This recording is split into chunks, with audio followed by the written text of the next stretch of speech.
Hello again, Doc here with Last Best Tool, and today let's take a look at hand saws, primarily those for the outdoors. That's processing wood out in the wilds, the wilderness, the forest. I'm going to break these down into a handful of different categories.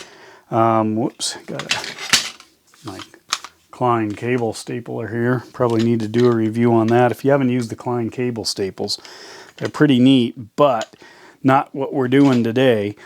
So I'm going to break it down into a couple different categories of tools, of saws basically, and some of the likes and dislikes I have, having used these over the years, and maybe give you some ideas of what you would want in order to develop the particular kind of kit you need for whatever outdoor adventure you have. So, first of all, let me get the bow saws out of the way. These are like the classics. They're inexpensive. You can pick up a decent bow saw for, maybe as low as $10. Decent blades. It's pretty basic.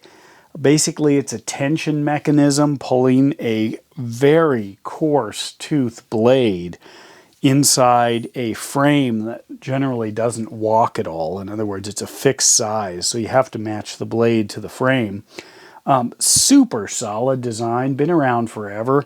A lot of people make their own blade or their own bow saws, get a hold of a blade and then just use a nice piece of bowed wood, put some tension on it, you're good to go. These are generally a pretty crude blade. You can see they have a teeth structure that is designed for a couple of things. One is removing as much wood as physically possible by hand with a saw this size. Two is to empty that wood or drop it as easily as possible so you don't have it building up and clogging your cut, because you might be cutting through a 8 or 10 inch size chunk of wood. I mean, it's possible with one of these. And then also to maintain some cutting consistency, there's generally some folding back and forth on the blades. They're in their individual blade teeth, and that's designed to both clear the kerf or the thickness, but also to maintain a nice clean cutting channel. So as it clears it pulls the sawdust, if you will, out, but also because it's going back and forth, you're only cutting maybe half the amount of wood on this side and half the amount of wood on this side. So the stress on the blade, your arm, the draw, etc., and the push, because this is a symmetrical blade. It's designed for going in both directions. Basically, you don't run into the problem of having a clogged surface with all of the force on one side. So anyway, lots of different kinds. This is a Nicholson. You can get these at hardware stores maybe for 10, 15 bucks, something like that. I thought I would like this. It's got a big cutting surface, so you can think of the size, the diameter of what you could cut through with something like this. But this handle, the way it locks, or actually the angle of it is not right. So I end up, I can use it, but I find my hand slipping up or mostly slipping up, trying to get better purchase on this handle. And as I lay out my different blades on these 3 different saws, you can see it's by far the most vertical. And your hand doesn't work as well in the vertical position unless it's got a single blade mechanism that you're almost designed to, or is almost as designed for kind of precision work. Instead, it's a little tough to work. This is more of a twisting motion than a drawing motion. But if you draw, or if you stretch that out a little bit, this one doesn't feel too bad. And then this one is by far the most relaxed. Great Neck makes a good one of these. I've got one of those out somewhere. But anyway, this is actually not too bad. A lot of times I have gloves on, which minimizes some of the difference. But when this one here is a 24-inch bow saw. excellent size. Definitely, if you're doing some big wood processing, it's nice to have this. Most people use it only in a certain portion of the blade. If you can draw it all the way back and forth, it makes a nice even wear on the blade, and you get a much more uniform cutting. But enough of these guys. By the way, it's a good car saw or truck saw if you might have to clear a fallen tree out of a road or something. But if you're intending on using it, then I'd go with one of the bigger ones. The next size, or next kind of saw I'm going to talk about are these Sven-Saws, which are a sort of a minimalist backpacking or camping type saw. They use 2 pieces of aluminum that hold a blade in position. And this is a shorter one. These are a Danish company that does this. Is extra here is because of the blade size. It's for containment. This is what it looks like when it's packed up. So that's the big one. Somewhere I thought I had a small, oh, right here, smaller one. So you can see it's the same size, but this is what it looks like packed up. This is what it looks like when you're deploying it. A lot of times I end up trying to grab it really down low. I wish there was maybe something here. I might put a little wad of tape or something just to give me some purchase on this thing. You're limited with the size. If you imagine a round that you're cutting through, something the size of my hand here, that's about the most you can do with this, and that's quite a lot because you're only going to get a few inches back and forth of the blade slice before you have to reverse direction. But these are quite popular, very effective. You've got the same effectiveness in the blade, in fact more, because I believe these Danish designers created a more effective blade.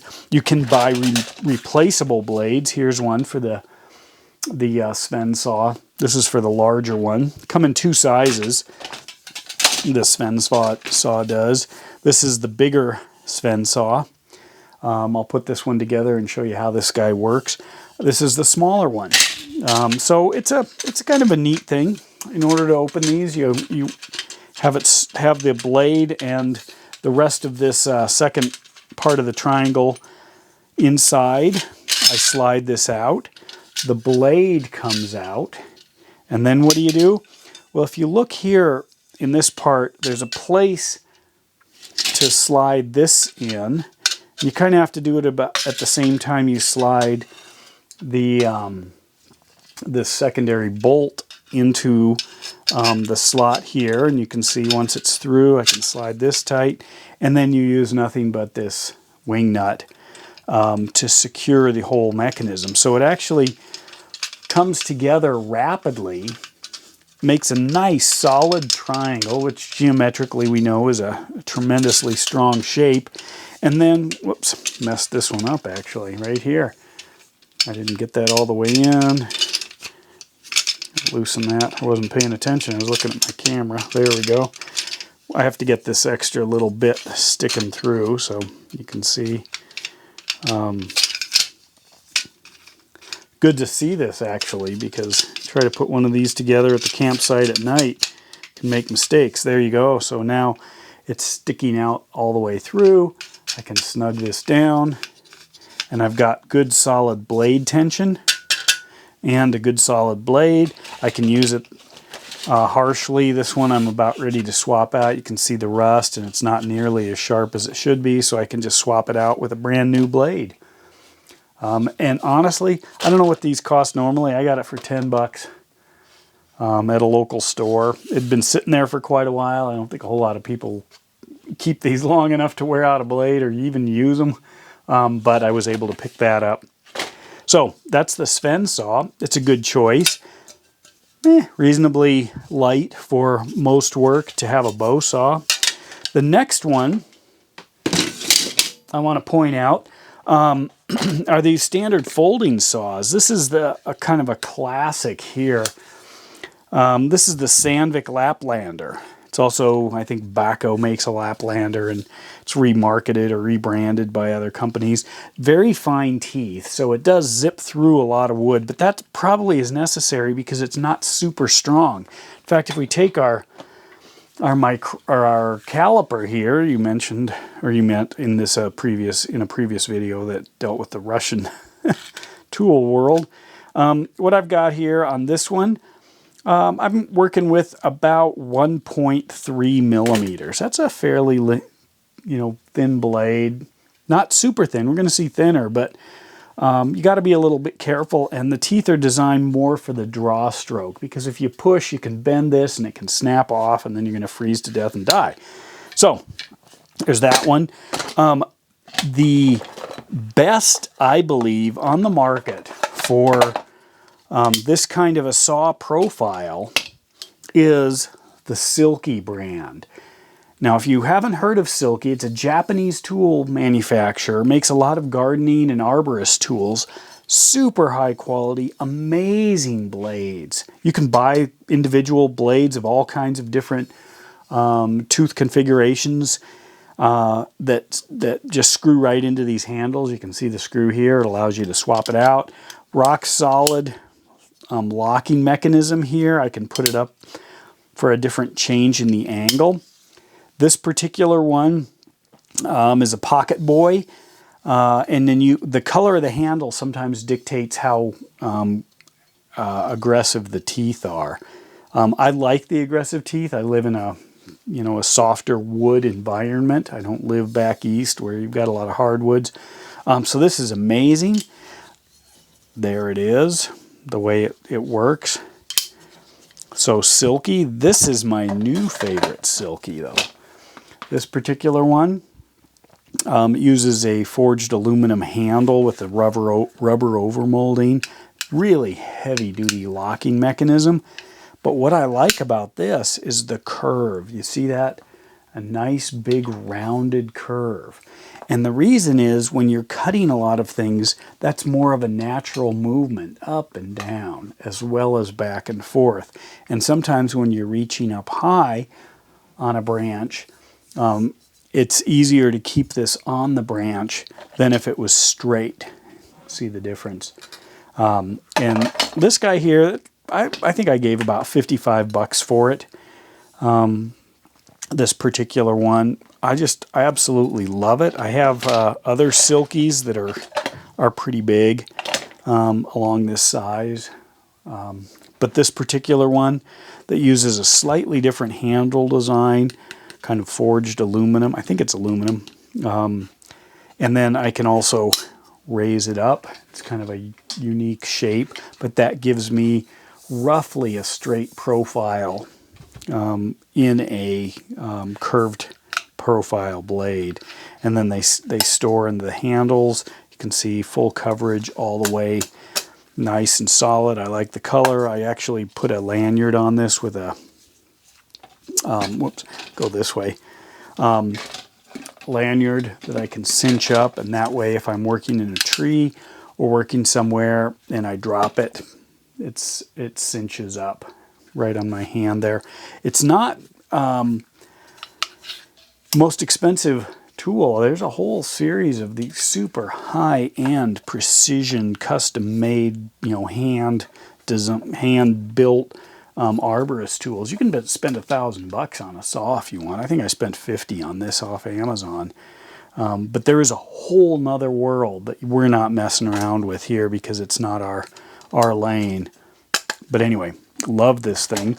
If you're thinking about, gee, why can't I just use, like my Klein jab saw? Would that work? Sure, it would. This is a pretty thick blade. If we take our caliper here, we're looking at about 1.8 millimeters. So it's a pretty thick blade. It's necessary if you're going to jab, but it does work. Yeah, so for car camping, if you don't want to invest in a big saw, sure, fine. It's pretty heavy. I wouldn't backpack with something like this. And you saw in my Milwaukee hacksaw videos, I've got all kinds of options for blades. This one's a little tougher to swap out, but sure, go ahead and use it. In fact, this is a great saw. This old Stanley toolbox saw right here, this shortcut, yeah, this works great. It cuts wood. It'll rust, and it's a little big, and it's hard to use on giant cuts, but using a standard handsaw should not prevent you from going out in the woods and enjoying, you know, wood processing. Next one I want to point out are these Stihls. These are arborist saws. You can see they're kind of full of some sawdust here. This is the angle of the pistol grip they think is important. So far it works pretty well, and a lot of times you're up at a funny angle. You're not actually just cutting in a uniform direction of your choosing. You're actually, these are arborist saws, so you're working according to, you know, what your position is with relation to the particular branch or whatever you're cutting. These process wood very well. I often carry things like this in my vehicle. You can see they have a partial tang. Pretty solid though, double bolt. And you know, if I need to cut up some firewood, these are great. They're a good go-to. I like the sheath. It's way overbuilt. You know, you can see this guy. It's friction fit. Oops. And this particular one, whoops, went a little long. There we go. They have a hole in the end. You saw it might have extended out, and that's a drain hole. You see that right there? I can stick the blade through. That's a drain hole, so if it fills with water while you're working. But anyway, I can disconnect it from my belt rapidly if I wanted, if I was wearing it. I find I don't usually wear it, but I do clip it to things. But anyway, these are pretty good. Still make some excellent stuff for both the camping world and the arborist. Here's one of their folding saws. I have several of their folders. They're scattered around. These are pretty good. They're not super strong, so you want to be a little nice to them. And obviously, as I thin down, you know, now I'm down to a 1 millimeter at the tip. One of the things with the Silkies that takes a little bit of more machining. Look at this. I'm going to measure this up here. I've got 1.2 millimeters here, and then if I go out to the end, I've got about 0.9 millimeters here. So this actually tapers, and that's in accordance with the amount of force necessary. If I'm way at the tip, I don't need near as much as I do back here. That's the same. You might be able to see it here on this Pocket Boy. If I grab this, what do I got? I got 1.2 there, and let's go up here. I've got about 0.9. So anyway, makes a little bit of a difference. It means they care. They're actually working with it. Still, these folding saws are great. I look at it as, when I've got the saw in my possession, do I want to lean on more using the saw or more carrying the saw? And if it's more using the saw, I tend to go with the fixed ones. If most of my time is just going to be spent carrying the saw, then I have no trouble going with folding saws. And this one I wanted to point out, this is hilarious. It's a $10 Coghlan camping saw. I thought this was kind of a fun joke. You know, when I picked it up, I thought, oh wow, look at this little guy. It's an entire saw I can fit in my hand.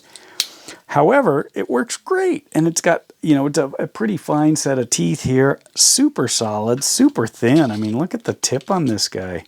What do we got? We got 0.5 millimeter, you know, all the way. Nice and flexible.